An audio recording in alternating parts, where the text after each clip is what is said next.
Shalom, everyone. Welcome back to the Rabbi Avi Show. Sometimes to understand where we're going, we have to look at the people who spend their lives looking back.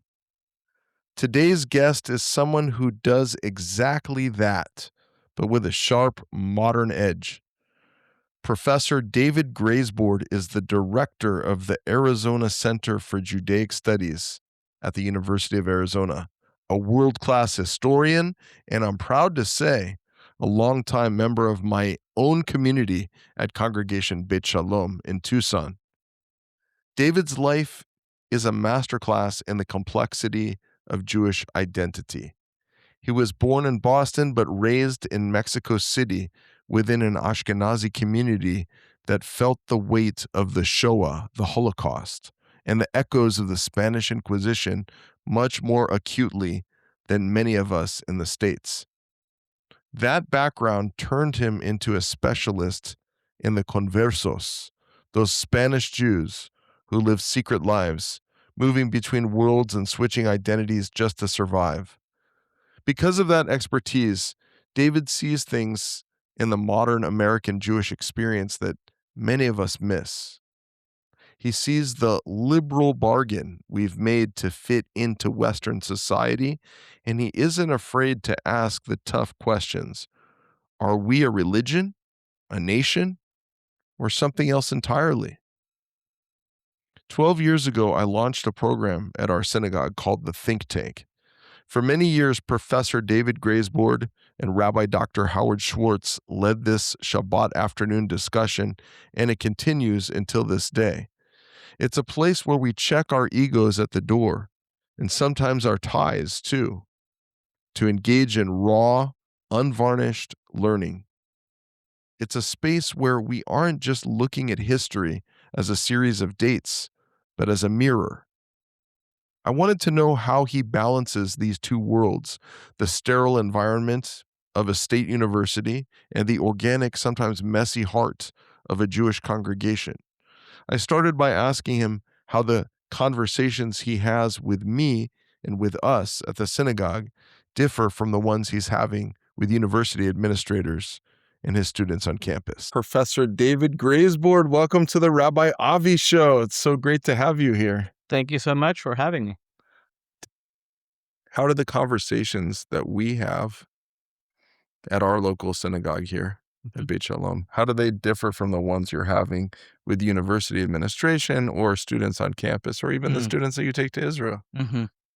It's a very good question. I mean, here at CBS at Bet Shalom, I feel like a regular person, a citizen, a Jewish person. And so, I'm much more open than I am normally about my own opinions, my own likes and dislikes, and particularly with regard to things Jewish. I connect with you and with the congregants as a fellow, as somebody who has solidarity with them. In my role as a professor, I can't always be so revealing. Uh, but for example, you mentioned the advisory council.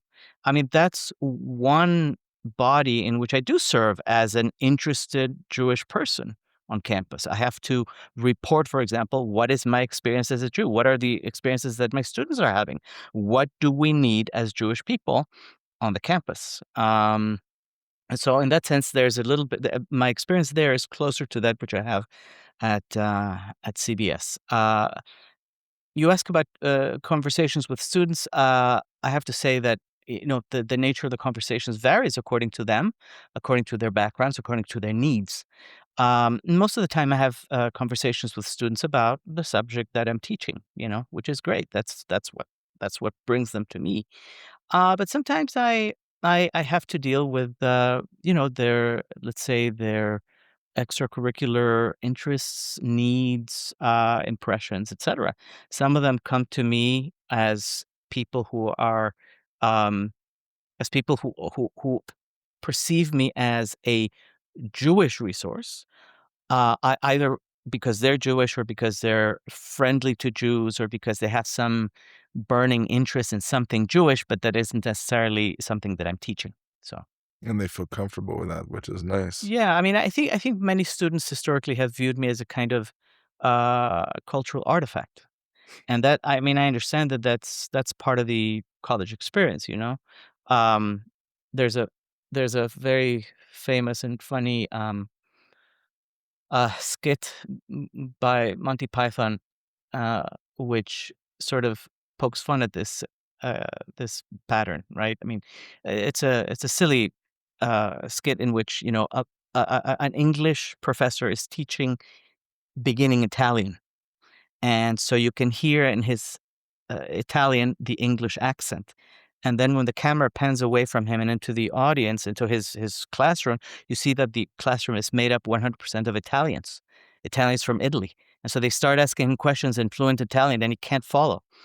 And then, one fellow gets up in the back of the class and asks in German, "Is this a German class?" And he's wearing lederhosen and the little green hat. And so, I mean, this is how sometimes what I'm describing feels like. That people do somehow expect that Jewish studies courses are for Jews, but that's not the case. Right. In fact, 75% of our students in Judaic studies are not Jewish Which is or great. thereabouts. Yeah, Which is which really is, of great. course, it's the promise of a university that you go and you learn about everything. It's a university, right? You learn about Right. the universe. You can swim around. You can indulge your curiosity, and it will actually allow you to grow. Your 2020 book, The New Zionists, looks at young American Jews. In our think tank, we often see a generational divide. Are young Jews today dropping their Jewish identity, or are they just redefining what it means to be a Zionist in a way that the older generation doesn't recognize? Hmm. I think the answer is yes. A bit of both and a bit of neither, right? I mean, it's very hard to generalize about a rather large Jewish community. Now, granted, Jews in the world are what, 15 million. So, in the grand scheme of things, we're not a very big community. However, in the United States, there's great variety, and so yes, some young people are redefining their relationship to Israel and to Zionism and to Jewish peoplehood, which is what that implies.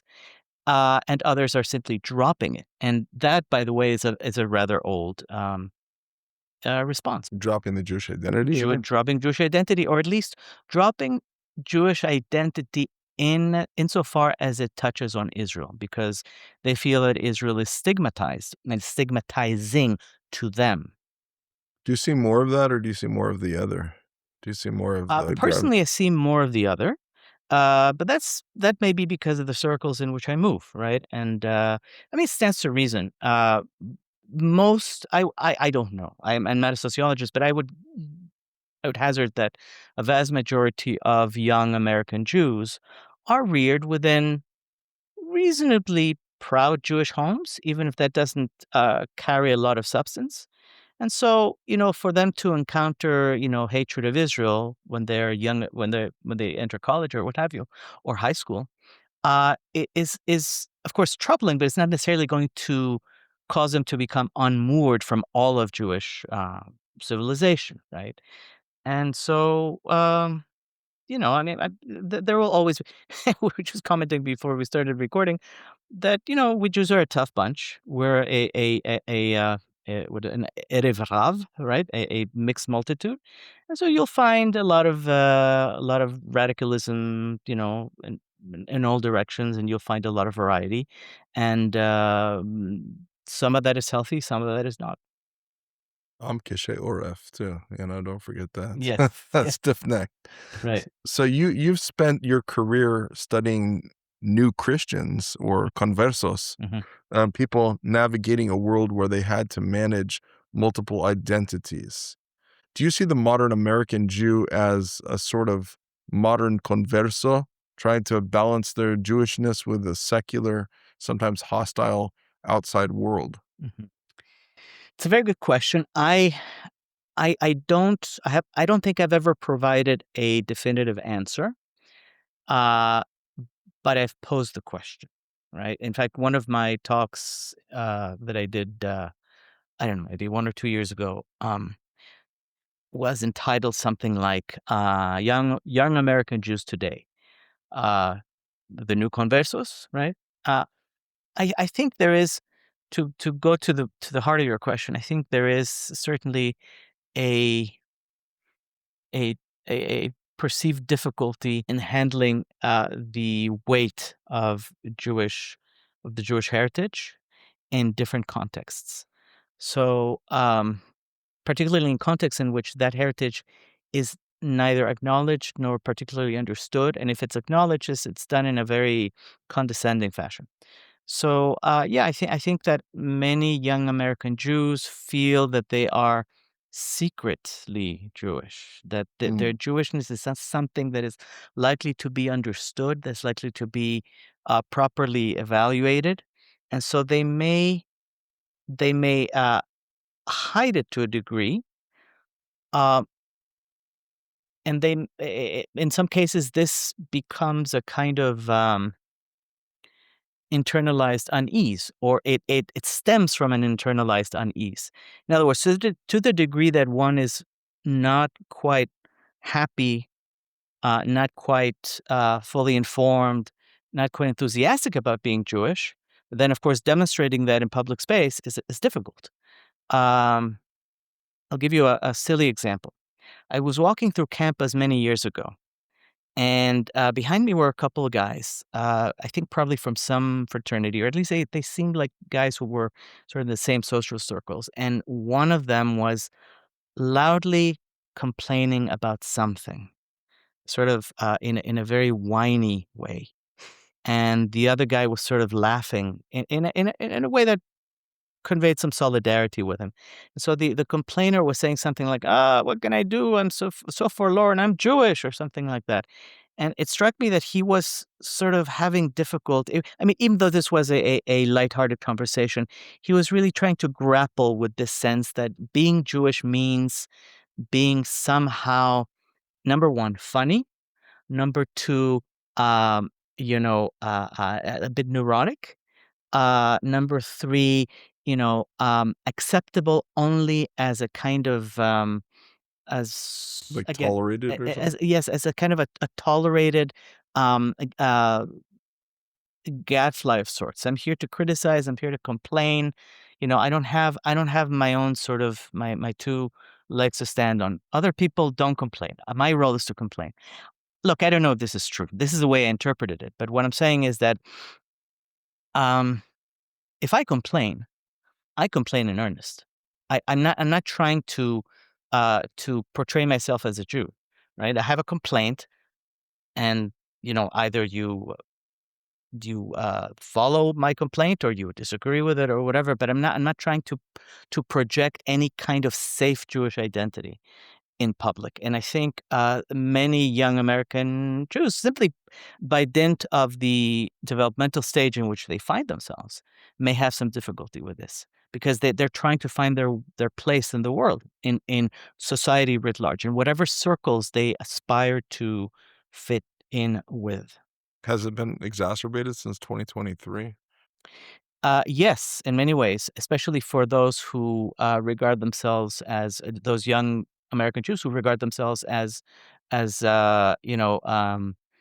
passionate progressives, because movements, organizations, intellectuals in the self-styled passionate progressive camp are decidedly anti-Israel. But I'm not talking about criticizing this or that aspect of Israel. I'm talking about a categorical objection, a disgust, an obsessive disgust with essentially the existence of Israel.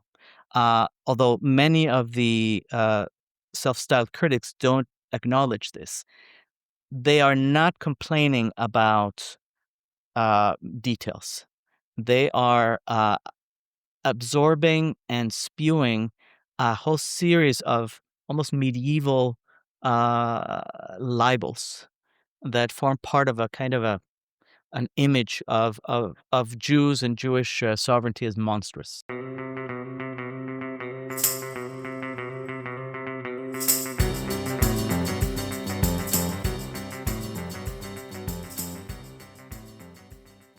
And when you say medieval libels, I mean, you have some basis for that because you're a student of that time period. I mean, and Sure. so does it remind you of what we've seen in history? Absolutely. There's a very shrewd young historian. Can't remember his name exactly right now, but he's making a very, very, I think, very cogent case that anti-Zionism and anti-Semitism are essentially two different things. That anti-Zionism has to be approached as its own phenomenon. Uh, Yesterday, seeing some of his posts online, I responded and I said, no, essentially I disagree. This is a genuine intellectual disagreement. I think when I hear from people who don't know any better, for example, the nominally Jewish president of Mexico, that Israel has committed genocide in Gaza, I think of accusations that Jews, poisoned the water supply in, I don't know, in 15th century, or actually not 15th century, more like 14th century Spain. I mean, this is the nature of the vituperation. These are the kinds of canards that Jews have been hearing for millennia. Now, I don't mean to draw sort of a lachrymose picture here. There have been periods of great, cooperation, amity, whatever, or at least quiet. Not everybody's an anti-Semite. Not everybody's a Jew hater. But no, but the nature of the invective does have a certain continuity, even though it may appeal to different sources of authority. Anti-Semitism appealed to science at a time when traditional religions were in decline. Now that both traditional religions have declined and also science is declining as a sort of as a I don't know, as a token of white racist power, quote unquote. Now the source of authority is righteous politics.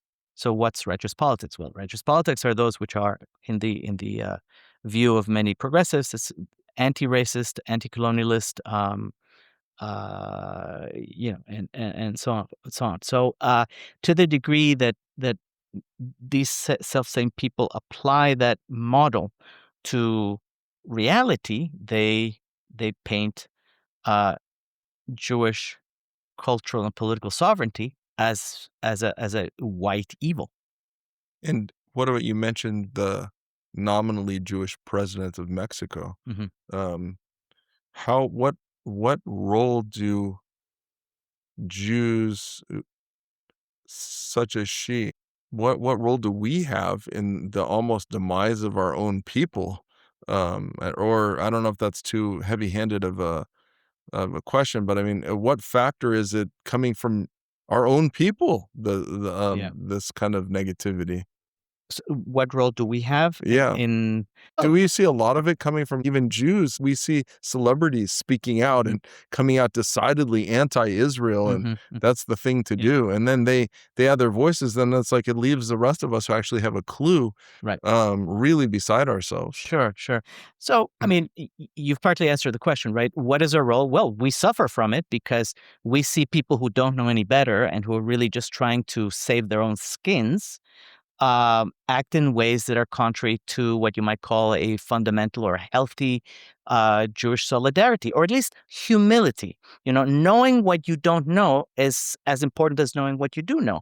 And of course, a lot of people who feel that they have to make public statements often do so without properly educating themselves about a lot of things, and that includes Jews. So, look, Jews are as foolish and as stupid and as intelligent as anybody else. So, we're always going to have a percentage of Jews who are actually spewing anti-Jewish, mythology. Um, it's simply the world they live in. It's the way in which either near assimilation or the desire for assimilation has affected them. There are numerous ways to explain that behavior. You ask what our role is. Well, other than suffering it and then feeling like, oh my gosh, what happened to you? What's wrong with you? Why don't you know and understand instinctively what I know and understand? Our role is to simply to be who we are. I mean, you know, what else can we possibly do? It's not. I think it's first of all, I think it's a waste of time to try to convince uh, you know haters of anything. I mean, they have their own problems. It's the societies that generate the hatred that are responsible for addressing the hatred. Our role as Jews is to simply say, you're not going to get out of me what you want, whether that's humiliation, an apology, a sense of isolation, whatever. How to frame that positively? Well, essentially, you have to. Um, you know, zero in on yourself and your culture. Uh, what does it mean to be Jewish? That's the big question that underlies all of my work. Well, it means to attach yourself to a community of Jews, such as you uh, perceive it. It means to cultivate a knowledge and an understanding of Jewish cultures, and I use the plural on purpose. In other words, what TV and your parents and your grandparents have told you it's only a fraction of it. So there has to be sort of a conscious seeking for more coverage, for greater coverage, right? Um, Ultimately, you have to understand that hatred is not something that has a proper intellectual basis or proper ethical basis to be sure. So to be affected by it in any drastic way, I think is a mistake. Of course, emotionally, it's difficult to bear hatred, Mhm. to be constantly Very much targeted so. by it, and it's because we have a very strong communal instinct, you know, for Yankele over here and for Miriam over here to say something that's completely, you know, uh, stupid actually hurts. Yeah, that's part of the strength of being Jewish, right? That we see ourselves as part of a community. The communal principle is very, very strong. Being Jewish is not a personal, it exclusively a personal relationship with a deity or with abstract principles, with a philosophy. I mean, there are those Jews who want to say, "Well, I'm a Jew without Jews." Or a cultural Jew or Yeah, a well, not even that. that's a different. No. I'm thinking of people who consider themselves very religious Mm. and who say, "Oh, I recite my own, or I pick stuff out of the Siddur, and I recite it, and I have my relationship with God, but I will completely jettison any and all notion of Jewish community." Excuse me. That is historically. Sounds like an American it's almost an American thing where a phenomenon where maybe it happens in the outside, you see in the wider culture, I don't agree with I'm not into organized religion," people say, and Right. Jews have picked that up too, and Exactly. I say by the way, when people say that, I assure them, we only have disorganized religion. Yes. Okay. So two things there. You're right about that last point. I say that Jewish organization is a contradiction in terms. Number one. It's like Uh, military intelligence. exactly. And but ultimately, it works because of this underlying anthropological reality, which is that we're a people, right? Um, but yes, you're right. I think the source of that misunderstanding is Americanization, or very deep Americanization, Christianization, you might say even. You know my motto, right? It's not called Judaism, and it's not a religion. Right? In other words, we have what we have built and maintained throughout the millennia is a comprehensive culture. Now, Mhm. we may not be able to apply it as our ancestors did because things have changed and we have changed. Right. Nevertheless, I think to make the facile analogy with Christianity, with Mhm. Islam, is really It's it does a great deal problematic. of violence to the historical reality of what we Wow. what we bear as our cultural trove. Some of the things that you were saying kind of took me back to I took the time to read your earlier book that you wrote many years ago on Oh, thank you. Yeah. the Spanish Inquisition. Boy, you should get a medal for that. It was I enjoyed it. Great. It took me a while to get through it because I was also reading other things at the same time. But you took some very I want to say unorthodox, but in terms of the way people think of the Spanish Inquisition, and we have the golden age, and the golden age in Spain, and all this kind of stuff, and then there was the bad Inquisition, and obviously it's a lot more complicated, and you do a great job of showing that. And some of what you were just saying kind of reminded me of what was going on in that time period. I remember you writing about the Jews who were going back and forth between like the Netherlands and Spain, and they were switching their identity, like Sure. from Catholic to Jewish, They were and code kind of switching, right? they were Right. playing the system. Yes, they were very much playing the system, and they had a sense. I think this is one of my findings, right? They had a sense of possibility that was missing at that time for a vast majority of people. Now, you asked a question earlier: are young American Jews kind of like that? Yes, they are, because they live in a world in which identity is something that is relatively labile, that is situational, can be switched easily, or at least that is the impression that they get from various sources. I'll give you a very very crude example, and I'm sure there are better ones, but they used they used to say about somebody like rather, I don't say mediocre, but not particularly good singer Madonna, pop Mhm, star mhm. Madonna.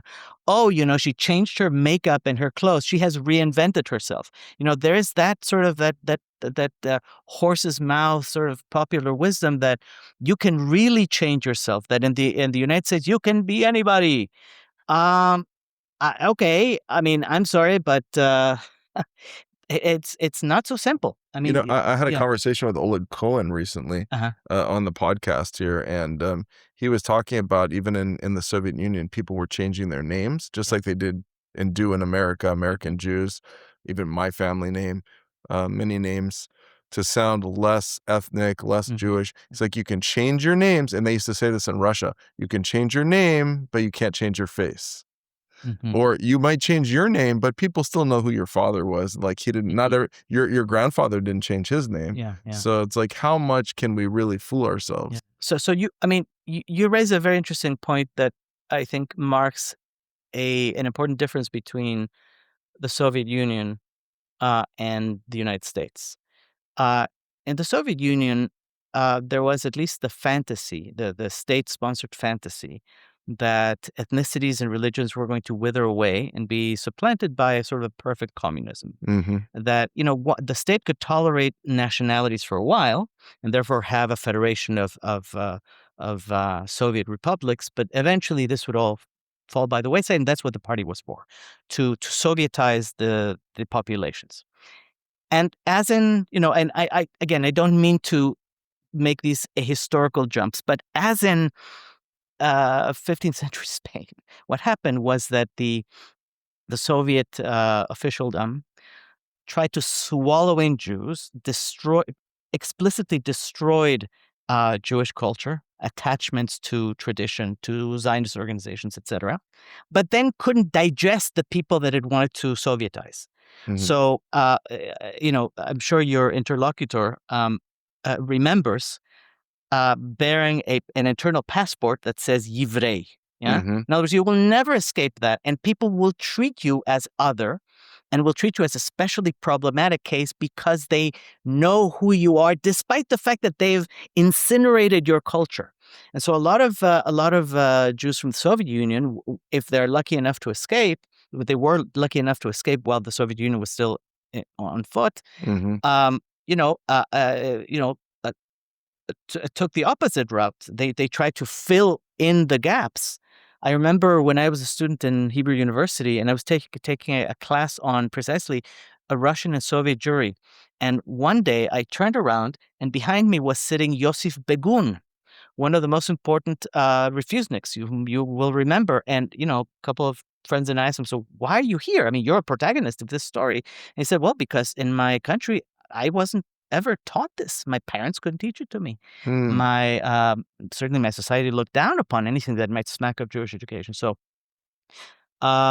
in short, yeah, they tried to fill in a gap. Now that's the Russian case, the Soviet case.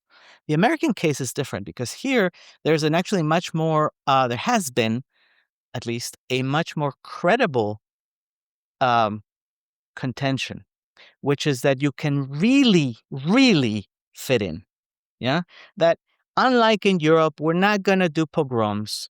Parenthesis, yes, there was a pogrom in the 20s in Boston, but okay, that's the exception that proves the rule. Okay, so we're not going to do pogroms. We're not all our racist energies and all our bigotry is directed at blacks and Native Americans and Mexicans and Chinese. So you can just kind of chill. Okay, so a lot of American Jews have actually experienced um, you know, yes, anti-Semitism, but of far lesser intensity than the anti-Semitism that their parents and grandparents, and certainly than the immigrant generations had experienced. And so there is the sense that, oh, yes, in fact, one can be fully accepted as Jewish. In Soviet Union, that lie fell on its face. Here, it's actually more credible. What I think many American Jews do not perceive is the degree to which there is a not so hidden cost to that acceptance.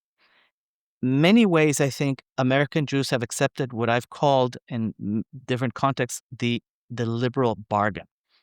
That liberal bargain was expressed very starkly by French revolutionaries, less so in the United States, but you can see it articulated in, for example, the letter that Washington wrote to the Jewish congregation of Rhode Island.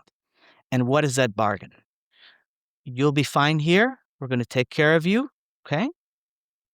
We accept you here as a religious group. Okay. We don't care what you call yourself, who you really are. We have absolutely zero intention of understanding you. Okay. You're simply going to fit in here as the Lutherans, Presbyterians, Baptists fit into our system. And you can chill because you're not going to be murdered. All right. What does that mean? It means that you give up your nationality, the quality of being a nation, of Is being that Am similar? Israel. Is that similar to Napoleon's time and what he was trying to do? Absolutely. But of course, Napoleon was much, much more explicit about this, to his great credit. He was saying, you cannot be a nation. You have to be a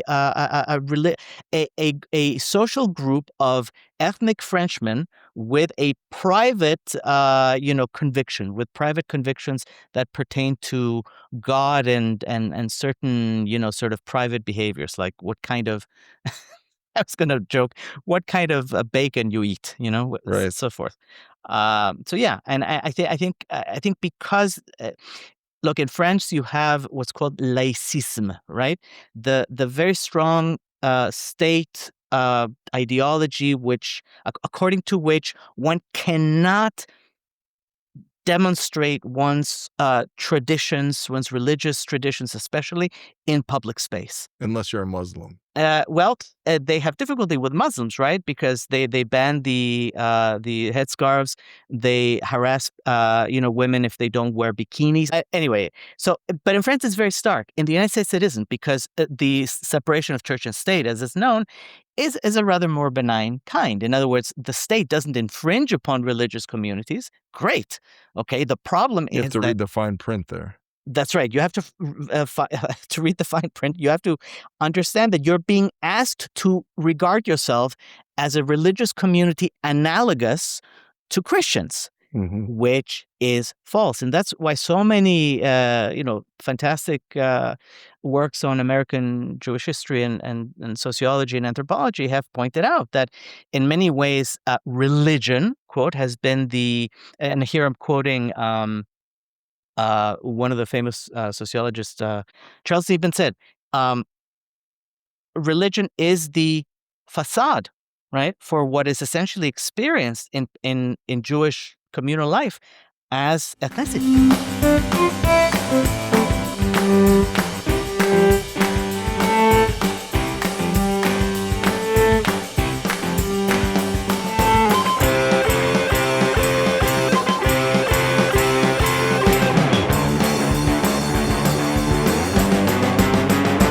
Given what you and I both believe about the Jewish people, we don't believe in this thing called Judaism, and we don't believe that we're a religion, and that we believe it's much more complicated and deep, and it's a civilization, etc. So then How do we deal with the accusations of dual allegiance? Very simply, if this is a country, or let's say it's not this country, let's say it's another liberal democracy.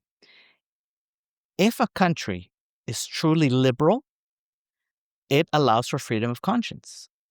And so a human being within that country can have multiple allegiances, can have allegiances to 10 states, 10 peoples, 10 religions. It doesn't matter. This is an issue of choice. And should some of the allegiances come into conflict with, let's say, the overarching national allegiance, well, then that person can opt, or in a sense can be gently coaxed to express conscientious objection. Yeah, that's also very, very Ooh, respectable. Muhammad Ali did so, and he went to jail, which I don't think is correct, for not wanting to go to fight in Vietnam. Okay, but the idea that he claimed conscientious objection is one of the pillars of democracy. Democracy is not just mob rule, as the founders, I think very wisely warned. It is ruled by the people who pay taxes, uh, but you have to make sure that you have the rights of individuals and of minorities well protected. So, beautiful. yeah. Your latest book, Early Modern Jewish Civilization, came out in 2024, talks about unity and diversity. How can the American Jewish community remain cohesive when we seem so politically and socially divided right now? And you started to touch on that, but let's get deeper into that. Look, I think for better or worse, we have to first of all we have to accept a certain degree of impotence, right? I mean, To be cohesive, we have to. yeah. In other words, we have to accept that we're going to be cohesive to a point, and there are ways in which we cannot be cohesive, and that's just the way it is. I mean, we can't undo, for example. I mean, just I'm here speaking more as a Jew than as a historian, but um, we cannot undo 3 centuries of cultural forfeiture in in a seminar or through a couple of talks or even in a one-on-one conversation. We can simply ask questions that come from a point of from a genuine concern, affection, solidarity, and ask people to consider, why they have the positions that they do, why they, for example, are willing um, to sustain, ruptures in Jewish solidarity. By the way, some of the answers may be very compelling. I don't think any of us have to agree with our fellow Jews because we're all Jews. Um, I mean, we have through the millennia, gone through various breaks and not so many schisms in the Christian sense of the term, because ideology isn't really, I mean, certainly dogma isn't central, but there have been some important social and cultural ruptures, and Are we on the cusp of one right now? I think yes, we're experiencing a kind of long-term divorce Mhm. between Jews whose children, for the most part, are not either not Jews or they're not going to be Jews. Certainly, their grandchildren are not going to be Jews, and those whose grandchildren are going to be Jews, Mm, or are Jews. I think that's how Ahad Ha'am defined. if your grandchildren are Jewish. Right. In other words, is there enough substance there? And by the way, I don't mean to impugn anyone. Okay, I mean a lot of the loss of Jewish demographic weight is not the fault of Jews. It's not the fault of individual families. It's really a matter of historical vagaries and conditions, very Mm. difficult conditions. Again, I speak more as a Jew than as a historian, but for me, what's worked is to focus on what aspects of our inherited civilization ensure and convey dignity, fulfillment, joy, all the things that make life worth living, despite the fact that the world may not be a friendly place and may require us to always fight to defend our dignity. So we're just in a prolonged divorce. Yes, yes. I think, the Jewish diaspora has been multipolar at times and bipolar, largely bipolar at times. What do you mean by that? For example, in the what you might call the classic Middle Ages, let's say from the time of the redaction of the Talmud of the Bavli, at least 650, let's say, to 1492. Yeah. Uh, there were many, many Jewish centers which were relatively well articulated, connected to one another, but had those centers remained pretty much as they were, then today we may find radically different kinds of Jews, or in fact, different communities altogether, much like say Karaites and Rabbinites, Mm-hmm. or I don't know, or Canadians and Americans, or Mm-hmm. something like that. It didn't happen for reasons that I try to explain. I didn't write the whole book. I actually had a lot of collaborators who contributed wonderful chapters to explain partly why that didn't happen.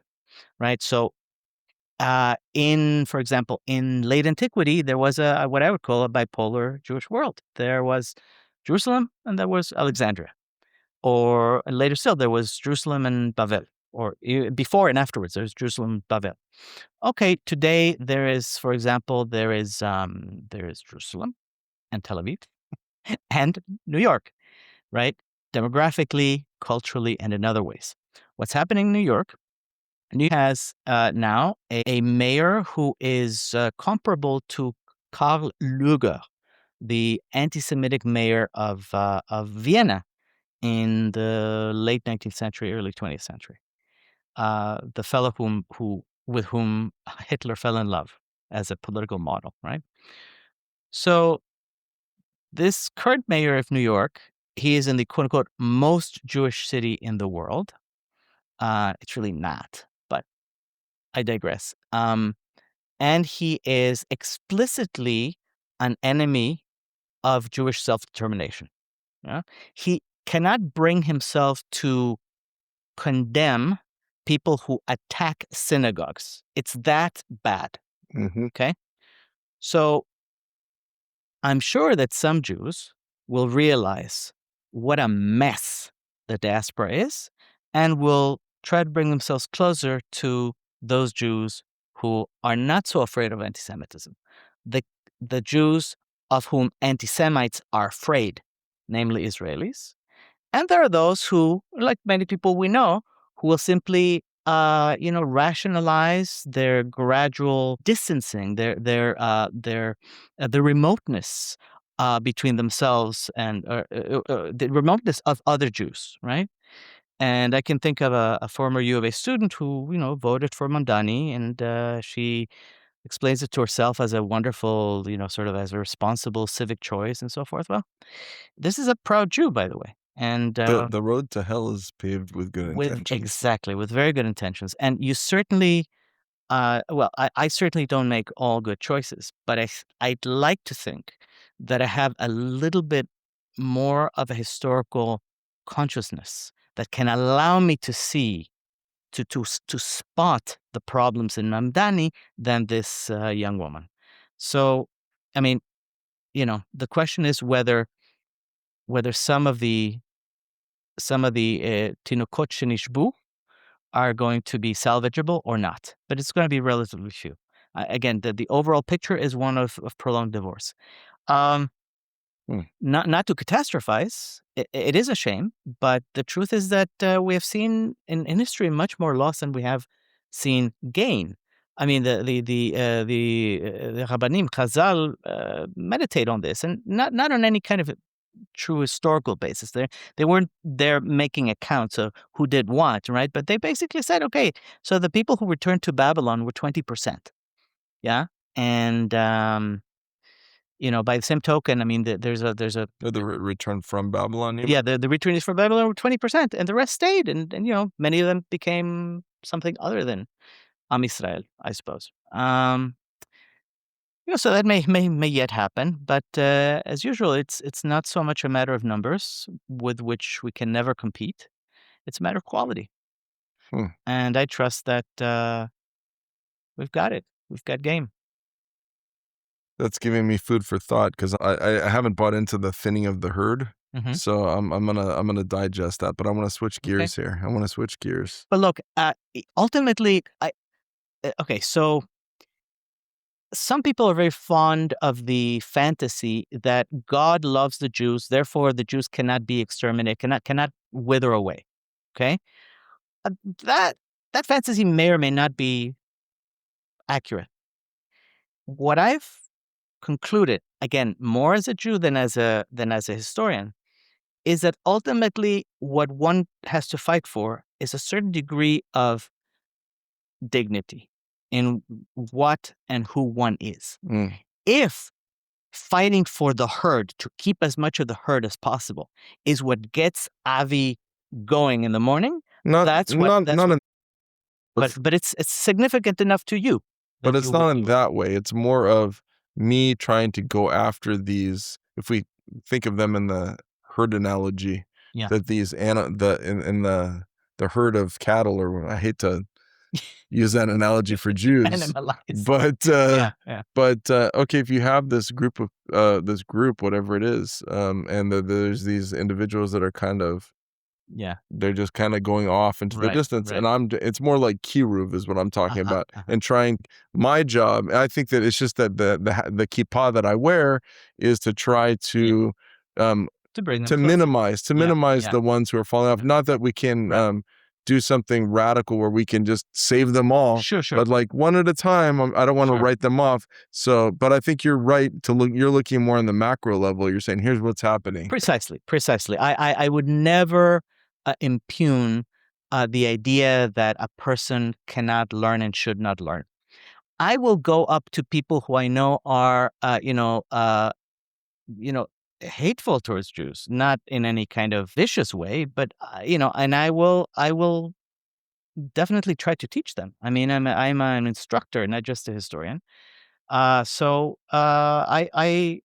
respect that. I very much respect that, and I know that many people's sort of unease, many Jews' unease with being Jewish comes from ignorance. It doesn't come from Well, animosity. how do you engage the anti-Semites without having a heart attack? How do you do that? Without having a heart attack is the hard part, right? I think you partly engage them indirectly, and when you engage them directly, you do it not for them, but for the neutrals or for people who are Mm, maybe how do you say on the fence? on the fence. Yeah, So you who kinda use them are as an example. yeah. Now, if it's a matter of really trying to, let's say, to engage seriously, human to human with an anti-Semite, I think I have to have some.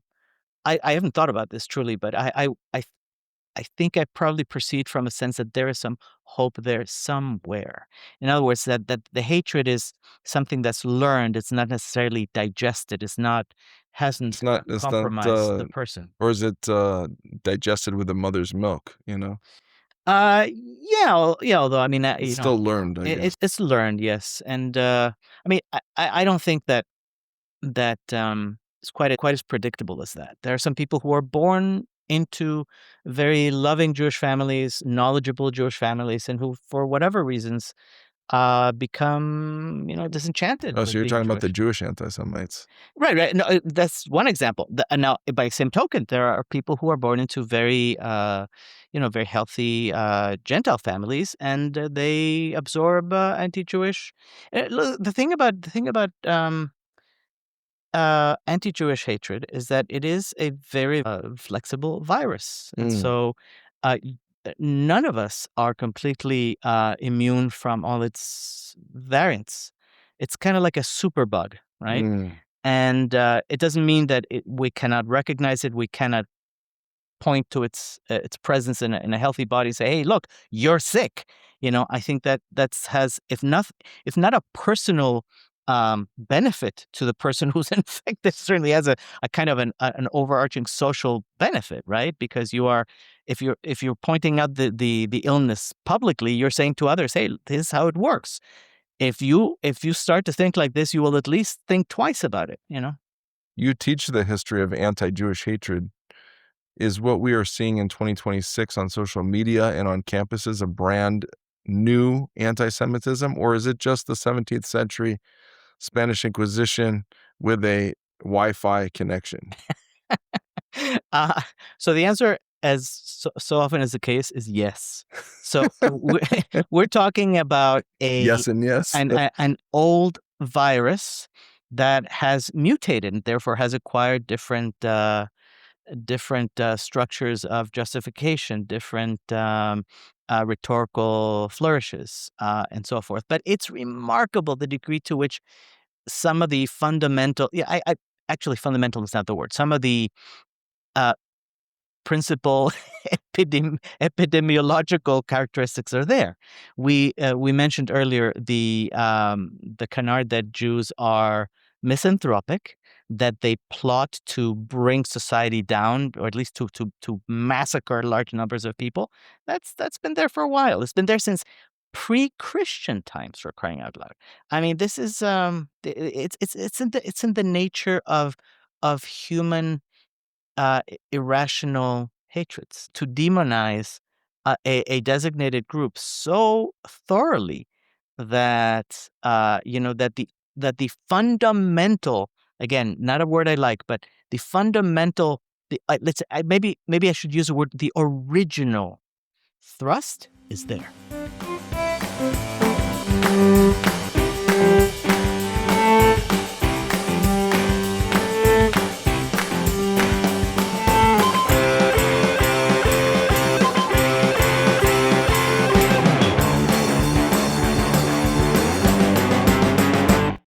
For the conversos you studied, Zion, or Zion, was often a distant spiritual hope. For us, it's a sovereign state. How has the existence of the state of Israel fundamentally changed the Jewish DNA of those of us living in the diaspora? Hmm. Uh, there's a fellow, Gol Kalev, an Israeli. I don't know what he is really. I think he came from the world of business, but he wrote a book that's called something like Judaism 3.0. And he makes the case, I haven't read the whole book, but I know from reading parts of it that his fundamental argument is that, yes, that Zionism has essentially changed the DNA of Jews. Now, that DNA is itself derivative, so it's not as though we have a new DNA, but it's certainly reoriented Jews in the way that they think about themselves in the world. And it stands to reason. I mean, if Armenians have a strong, independent nation state, of course it's going to change the way they perceive themselves as Armenians. If they have either no state or they have a very small, beleaguered tributary, state, it of course is going to inform them as well. Having said that, I think that you might say, one of the strengths of all successful nationalisms uh, is that they are genuinely founded on some traditional self-perceptions and a real trove of culture that underlies politics and the outcomes of politics, right? So I think this is true of Zionism. It's true of many other nationalisms, for example, Irish nationalism or Greek nationalism and so forth. So if I'm right, that means that, yes, American Jews, particularly those who have lost a certain cultural thickness in anthropological sense, may lean upon Israel as a source of culture, as a source of meaning, as Jewishness, vicarious Jewishness. Yes, as a source of vicarious Jewishness. Um, but having just, a couple of years ago finished the book on early modern Jews, I would argue that the core meaning to Jews of Zion remains, whether or not there is autonomy, political independence, and all the intellectual and institutional scaffolding of a state. It is that important because the culture is built upon essentially three pillars, right? Or four, depending on how you distinguish them. There is the people, there's the land, and then there's the Torah, right? The Torah, if you can, I'm using the word very, very broadly. I'm not talking about the Tanakh per se. I'm Right. talking about, Jewish culture, Learning. Jewish civilization, the systematic, generations-long contemplation of who the heck we are, why we exist, what we want. The thought behind it, basically. Exactly. The generation of meaning, right? So we have those three. And so you remove one of them and the whole system collapses. I mean, I don't think that it's sustainable in the long term, to be Jewish without some notion of Jewish peoplehood. I don't think it's sustainable to give up on Eretz Israel or to think of Zion and Jerusalem as heavenly entities, abstract entities that really have nothing to do with this world. Yeah. And by the same token, you can't really give up on Torah. Even secular guys like me, we understand the meaning of it. We may not like what it prescribes because it was written by people who no longer share some of the inhibitions and conditions that inform our lives. But that is fundamental. And so, and I'm sorry I'm using this term because historians, we don't like to think like fundamentalists. For us, culture is built across time and places, and it's rebuilt and it's reimagined and so forth. But there are certain, I guess the word I'm looking for is continuities that render Jewish culture recognizable across vast, vast changes. That is remarkable to me. So now that we have our land, yeah, how does that change us? Yeah. So I think it makes the traditions of being Jewish much more tangible than they used to be. If we had lived in, let's say, in the 1600s, in the middle of Poland, and I presume that our ancestors may well have done that, may well have lived exactly there. The idea of moving to Israel, let alone controlling the land and building some sort of dignified society there, it's completely it was a, I don't say it was a pipe dream, but it was certainly not very realistic. It was a place, maybe if you're lucky, you could be go there for respite care, basically, at the end of your life and just kind of and be buried there. Or not. I mean, there were a lot of aliyot of young people, not just old people who wanted to die there, but, people who thought, well, look, I can only fulfill so many mitzvot here in the diaspora. I want to reach a different level of fulfillment, so I'm going to go there. And I know that physical contact with the land and living in a community there is going to make me feel better. It's going to actually, by the way, they didn't think in New Age terms about, oh, this is going to make me feel better. No, they thought in terms of, this is going to make the fabric of the universe better. So there were those who did that, but by and large, it was like almost a pipe dream. Yes, but they had a thick culture to lean back upon. Okay, many American Jews, too many, do not have that culture, and so again, what Israel represents is a wellspring of cultural meaning. Now there are let's say filters that thin out what Israel provides. And certainly Israelis are not living for American Jews.